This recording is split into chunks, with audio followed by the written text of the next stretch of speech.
Hello, my kids! Today we have a new story. It's very nice and let's read it. So, if you like my videos, subscribe my YouTube channel, click the bell icon, like my videos, comment in the comment section below and share my videos with your friends. So, let's get started. The Lost Slippers. Daddy was very pleased because Mommy had given him a beautiful new pair of slippers for his birthday. They were bedroom slippers, very soft to wear and lined inside with brown wool.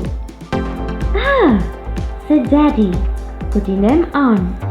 "Now my feet will be warm." Peter and Beddy wished they had slippers like Daddy too.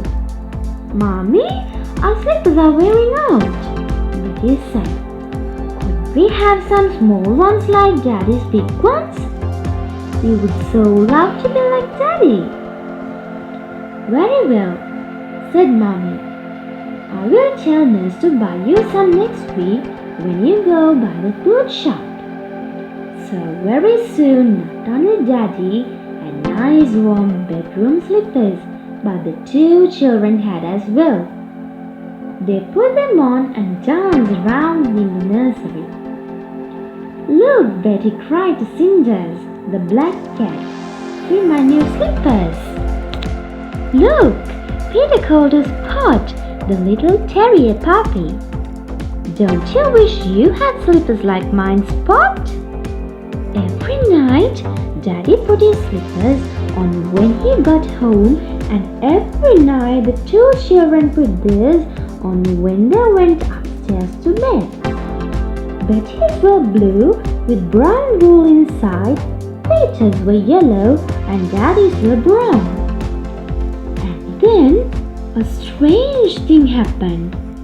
The slippers began to disappear. First, one of Betty's went. Nurse was cross about it. "Haven't I told you, Betty, to put your slippers away carefully when you get into bed?" said Nurse. "But I did, Nurse," cried Betty. "Well, you couldn't have," said Nurse. "Oh, they would both be under your chair this morning." That night, one of Daddy's slippers disappeared.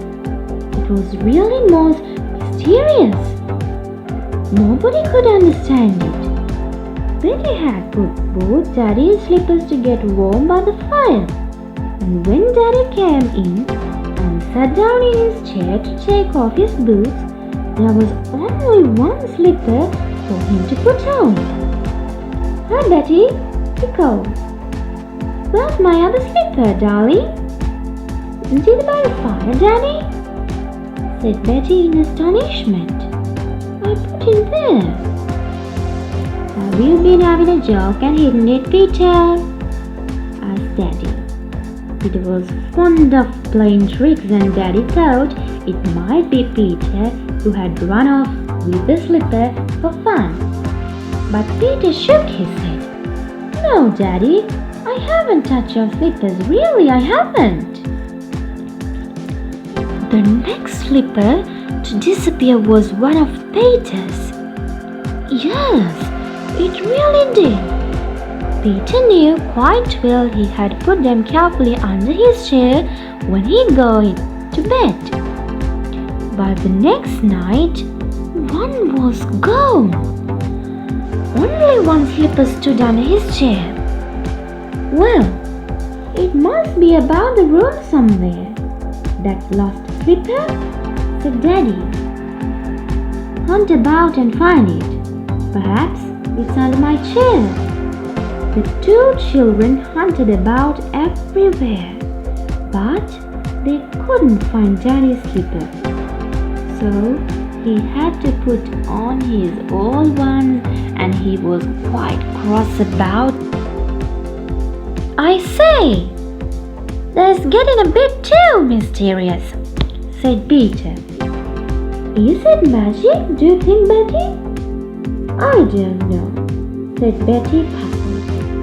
"It's so queer, Peter, because anyone who wanted slippers to wear would take both, not one. Although slippers are different sizes, one is no use to anyone. Mommy was annoyed about the slippers. There must be somewhere, she said. Betty and Peter, you must just hunt about everywhere today till you find them. It must be carelessness. There's no other explanation. Come on, Cinders, come on, Spot, and help us to hunt for the slippers, said Peter. So the cat and the dog and the two children hunted everywhere for the slippers. They looked under all the beds. They lifted all the chairs. They hunted in every cupboard. They even looked in the largest room. Cook said if they found any slippers, that she would be most surprised. They didn't, of course. Then they went to look behind the cushions.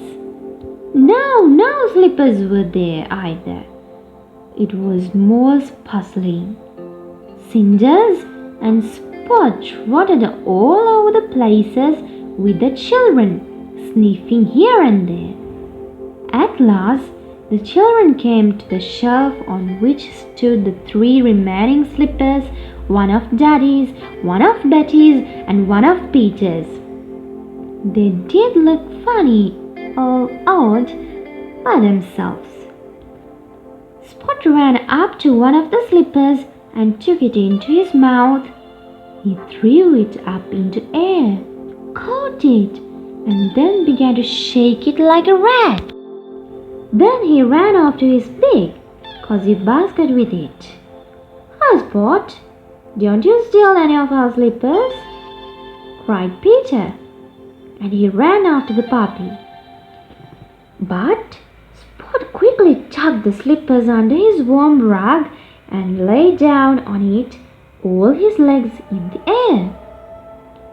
"Betty, perhaps Spot has taken our slippers," cried Peter. He ran to the basket and tipped the puppy out. Then he lifted the big warm rug, and what do you suppose he saw? Yes, you are quite right. All the lost slippers were there, as well as the one that Spot had just taken. They were neatly tucked under the rug, all a bit chewed, for Spot was a dreadful puppy for nibbling things. "Mommy! Nurse! We found the lost slippers!" cried Peter. "Come and look!" So, Mommy and Nurse came, and when they saw where they were, how they laughed, and how they scolded the naughty puppy. "We must keep them where he can't get them," said Mommy. So now all the new slippers are kept safely in a cupboard, and Spot isn't allowed to put so much as a whisker inside the dough. "Now we can all have warm feet at night again," cried Betty. "You naughty little Spot. Wait till you have nice new slippers given you. I'll run off with yours." "Woof," said Spot. "If you wait till I wear slippers, you will wait a long time." So my cuties, today's story is over. Let's meet another day. Bye. Good night and sweet dreams.